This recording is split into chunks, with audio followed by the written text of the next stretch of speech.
Salut les amis, j'espère que vous allez bien. On est parti pour la vidéo du jour. On démarre avec les présences aujourd'hui à l'entraînement côté merengue. Toni Kroos, Dani Ceballos, Nacho, Jesus Valero, Odriozola, Lucas Vazquez et Mariano seront présents à l'entraînement aujourd'hui. Alors on verra demain si peut-être Carlo Ancelotti aura fait monter certains joueurs de la Castilla. En tout cas, voilà les joueurs qui n'ont pas été retenus avec leur sélection nationale. D'ailleurs, réponse à un abonné hier qui m'a demandé pourquoi Toni Kroos n'était pas avec l'Allemagne. Parce que Toni Kroos, tout simplement, il a mis un terme à sa carrière internationale depuis près d'un an, je crois. Il a décidé de stopper avec la sélection allemande. Donc c'est pour ça que Toni Kroos sera à Madrid et sera évidemment l'élément le plus expérimenté du groupe madrilène sur cette période de trêve internationale. On continue les amis avec les deux unes des quotidiens madrilènes. Le quotidien AS, le quotidien Marca, comme d'habitude. On démarre avec AS qui titre El Martillo de Europa, le marteau de l'Europe. Le Real Madrid est la seule équipe en Europe à avoir remporté toutes ses rencontres depuis le début de saison. On a aussi pas mal de déclats d'Antonio Rüdiger, on regardera ça dans quelques instants. On a aussi une petite partie consacrée donc aux événements à caractère racial que l'on a vu du côté du Civitas Metropolitano, on va en reparler dans quelques instants. Ensuite, la une du quotidien Marca, cette une puissante de Marca, puisque vous pouvez le constater, c'est une une qui a été éditée en noir et blanc, avec Nico Williams qui vient donc d'opter pour la sélection espagnole. Nico Williams qui nous dit personne ne naît raciste. C'est une question d'éducation et donc encore une fois une petite partie consacrée à l'Atlético. On va en parler tout de suite puisque l'Atlético a annoncé hier par le biais d'un communiqué qu'il condamnait évidemment toutes les insultes à caractère racial que l'on a pu entendre dimanche du côté du Civitas Metropolitano. L'Atlético est d'ailleurs en train de collaborer actuellement avec les autorités espagnoles pour identifier les personnes derrière les actes racistes de dimanche, pour pouvoir les bannir peut-être de stade, peut-être de leur abonnement au stade. En tout cas, l'Atlético travaille avec les autorités pour identifier ces personnes.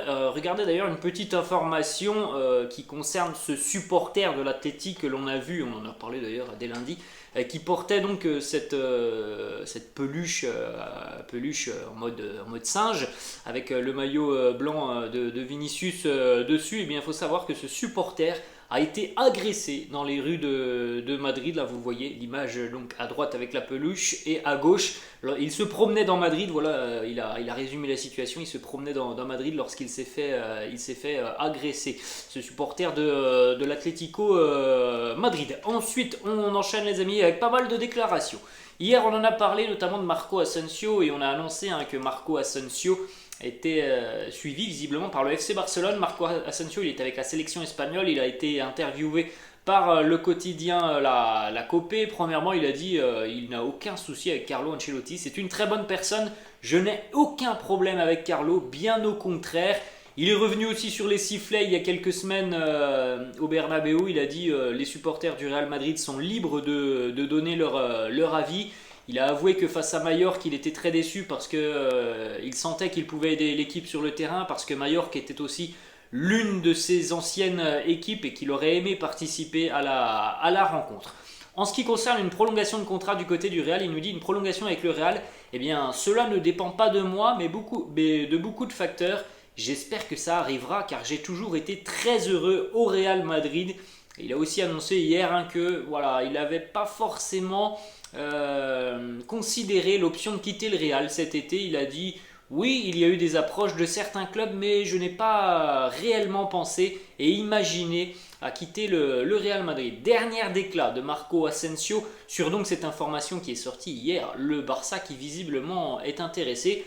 La Copé lui a demandé très justement, est-ce que tu pourrais jouer pour le Barça? Il nous dit le Barça, je ne sais pas s'ils sont réellement intéressés, ce ne sont peut-être que des rumeurs. En tout cas, jouer pour le Barça, à l'heure actuelle, je ne peux pas te répondre. Voilà les mots de Marco Asensio qui n'a absolument pas écarté l'éventualité et la possibilité de jouer peut-être pour le Barça dans un an.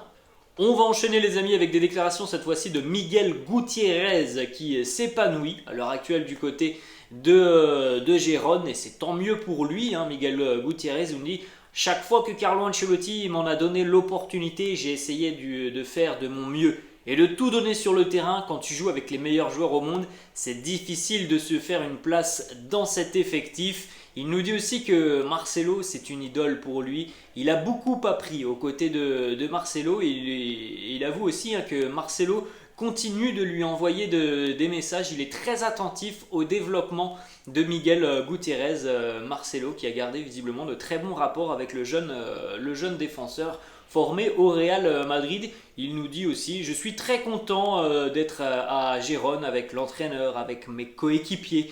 Ils m'ont très bien protégé. Le Real m'a dit que je devais partir et j'ai choisi le meilleur endroit où je puisse être. Très bien, il faut continuer dans cette dynamique. Ça se passe bien pour lui du côté de Gérone. Eh bien, pourquoi pas peut-être dans quelques années revenir du côté du Real Madrid. En tout cas, c'est l'une des idées évidemment du club, le faire progresser pour qu'il puisse continuer à se développer et qui sait à l'avenir ce qu'il se passera avec Miguel Gutiérrez. On va continuer les amis avec des déclarations cette fois-ci d'Antonio Rudiger, notamment sur son adaptation, sur les résultats depuis le début de saison. Il nous dit: les résultats sont bons, nous nous amusons beaucoup en équipe et je me suis très bien intégré. Pour être honnête, je n'ai jamais eu une équipe qui m'a permis de prendre mes repères aussi facilement.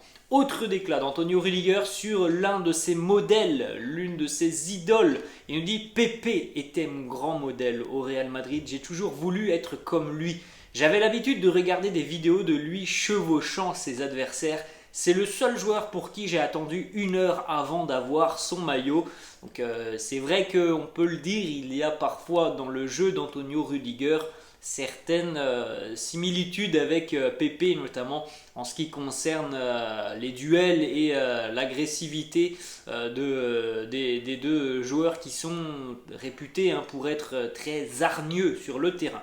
On enchaîne avec une autre déclat d'Antonio Rudiger sur Eder Militao. Quelle est sa vision d'Eder Militao? Alors il est vrai que lorsque Rudiger est arrivé au Real, on n'avait pas forcément imaginé que Rudiger serait régulièrement sur le banc de touche. Après les amis, on n'en est qu'à 1 mois et demi de compétition.